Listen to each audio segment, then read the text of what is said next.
이 자전거는 올리고요, 한 달 동안 2000km 이상, 그러니까 한국의 한 바퀴를 모두 돌고 온 자전거입니다. 살펴보겠습니다. 오르막길부터 내리막길, 빗길, 그리고 해안도로 등 우리가 자전거를 타면서 겪을 수 있는 거의 모든 환경에서 주행이 된 자전거고, 그것도 단기간에 그 많은 주행거리가 있었습니다. 우선 결론부터 말씀드리면 저희가 기획한 컨셉에 딱 맞는 자전거가 맞는 것 같습니다. 이 올리 자전거는 특별히 뛰어나진 않지만 누구나 편하게 언제 어디서나 탈 수 있는, 그렇게 기획이 된 자전거인데요. 우리가 국토종주나 장거리 라이딩을 갔을 때, 혹은 자전거에 막 입문하신 분들에게는 너무 힘들 때 신에게는 아직 2장의 스프라켓이 남아있는 그 순간이 너무 감사하게 여겨질 수 있습니다. 이 톱니를 스프라켓이라고 하는데요, 이 스프라켓이 클수록 페달링이 가볍고 오르막을 오르기 편해집니다. 반면 작을수록 고속주행에 유리하겠죠. 이런 9장의 스프라켓은 평균 속도도 올려줄 수 있고 자전거를 더 멀리 탈 수 있게 해줍니다. 자동차도 단수가 많을수록 우리가 엑셀을 밟았을 때 같은 엔진의 힘으로 더 효율적인 동력 전달이 됩니다. 얘도 마찬가지라고 보시면 되는데요, 최고속은 한계가 있지만 그 최고속까지 가는 과정에서 이렇게 부드럽게 1단에서부터 조금씩 같은 힘을 사용하더라도 속도는 더 빨라질 수 있다는 얘기겠죠. 자, 이제 한번 변속을 해볼까요? 지금 2000km 이상을 탔기 때문에 여기 작은 스프라켓은 이미 마모가 됐어요. 그래서 잡소리가 들리죠? 이게 잡소리입니다. 하지만 큰 스프라켓으로 갈수록 잡소리가 줄어들죠.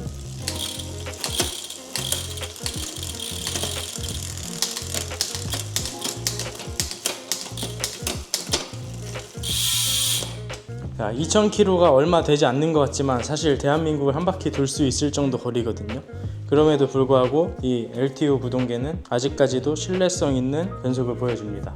인간의 엔진에는 한계가 있죠. 그 한계를 극복할 수 있게 해주는 게 이 기어라고 보시면 되고, 9단이기 때문에 논리적으로 더 빠를 수는 없지만 실제로는 더 빠릅니다. 저희가 제조를 하고 수입을 하고 유통을 하면서 이 자전거를 기획할 때 부품을 특별히 뛰어난 게 아니라 최대한 보수적으로 선택했습니다. 굉장히 잘한 선택인 것 같아요. 그 이유 중 하나가 이 허브인데요, 이 허브 안에는 4개의 실드 베어링이 들어가 있는데요, 얘가 만약에 내구성이 좋지 않다고 했을 때 고주파음, 쇠소리, 쇠 갈리는 소리가 들리게 됩니다. 하지만 이 올리의 휠셋은 그 4개의 실드 베어링이 충분한 내구성을 보여주고, 솔직히 굉장히 막 탄 자전거인데 이렇게 막 타도 내구성을 확실히 보여주는 것 같습니다. 사실 이 정도 주행을 했을 때는 이 휠셋의 정렬이 조금 흐트러질 수 있는데 이 정도면 굉장히 잘 유지가 되고 있는 모습입니다. 여기 브레이크 패드와 이 림의 간격을 잘 보시면 되는데요, 요게 약 2mm 이내로 흔들리면 정상인 상태이고요, 지금은 1mm 정도 흔들리는 것 같습니다.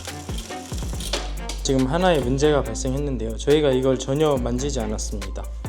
이렇게 리어 샥이 약간 풀렸죠. 2000km를 타니까 얘가 살짝 풀렸는데요, 요거 정비는 굉장히 간단합니다. 요 너트를 조여주시면 되고요,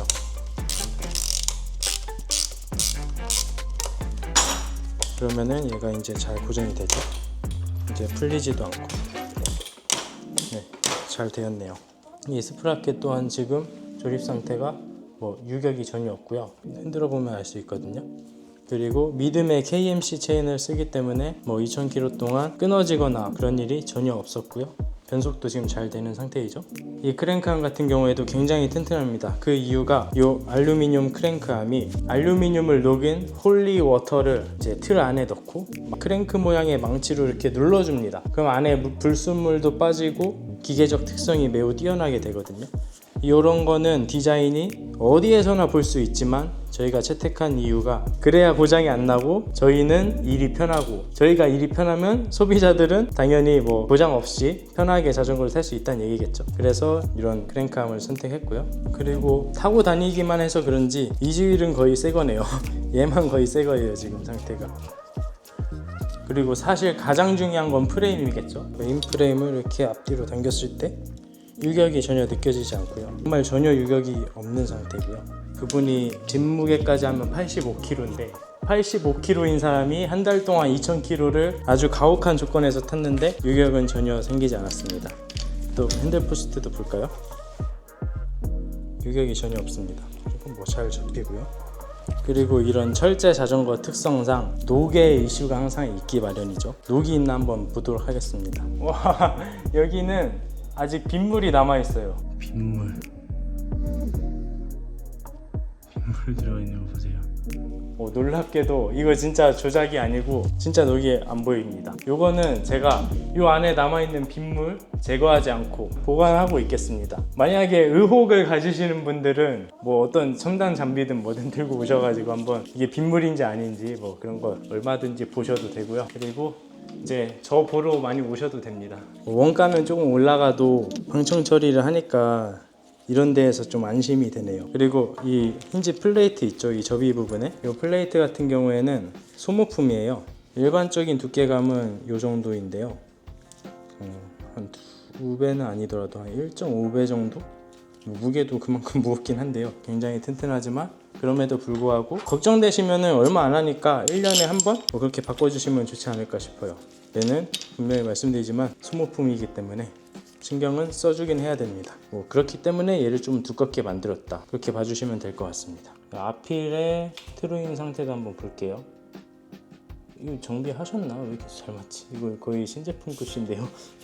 정비를 하셨는지 한번 물어볼게요. 왜냐면은 자전거를 아무리 잘 만들어도 정비도 중요하거든요. 중간에 정비를 하셨다면 이건 아주 좋은 습관입니다. 지금 잘은 모르겠지만 굉장히 상태가 좋습니다.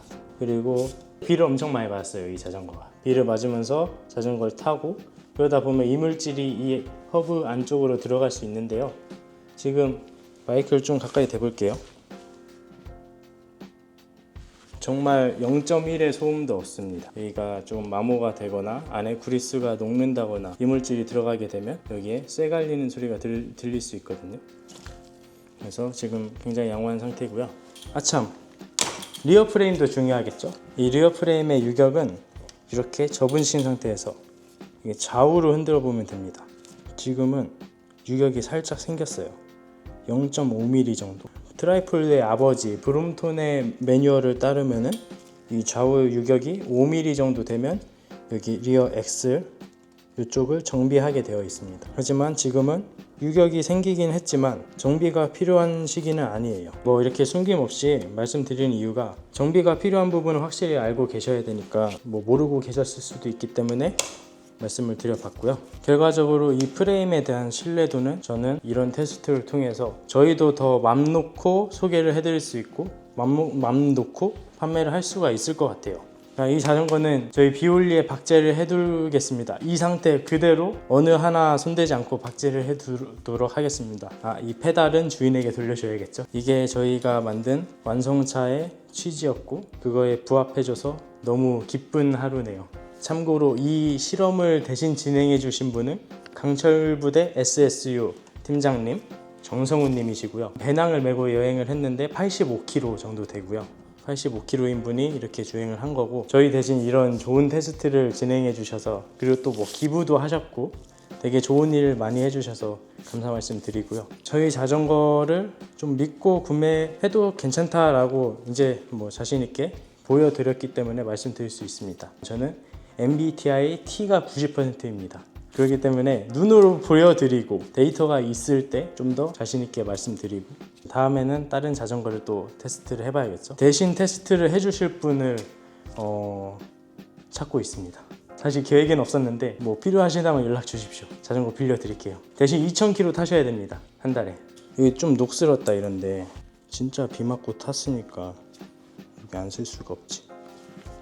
여기가 이제 이쪽을 보시면은 얘가 리턴이 될 때 여기를 통해서 리턴이 되는 거거든요. 그래서 여기 윤활이 중요해요. 이게 녹이 슬어버리면 이 브레이크 패드가 다시 리턴이 잘 안 되는데 녹이 안 슬어서 지금 브레이크를 잡아봤을 때 이 소리 있죠? 브레이크 레버가 풀리는 소리 이런 것들이 다 매우 정상적이고 다만 이런 데 녹이 좀 슬었네요. 보면 이 볼트가 들어간 부분이 녹이 좀 쓰는 것 같아요. 여기 녹 좀 슬었죠? 우주병차. 프레임은 녹이 안 쓴다. 신기하네요. 그럼에도 진짜 정비는 잘 하셔야 되고, 그렇기 때문에 가까운 대리점에서 구매를 하셔서 정비는 이제 주기적으로 잘 정비해 주시고, 이분이 이제 올리를 너무 고생을 시켰어요. 비 오는데 막 타고 다니고 막 그랬는데, 여러분들은 그러시면 안 됩니다. 비 올 때는 쉽게 미끄러지고 다칠 수가 있어요. 자전거는 여기 쓸 수도 있고 안 쓸 수도 있는데, 이제 탑승자가 다치면 안 되는 거거든요. 그러니까 비 올 때는 절대로 타지 않으셨으면 좋겠어요. 그럼 또 만나요.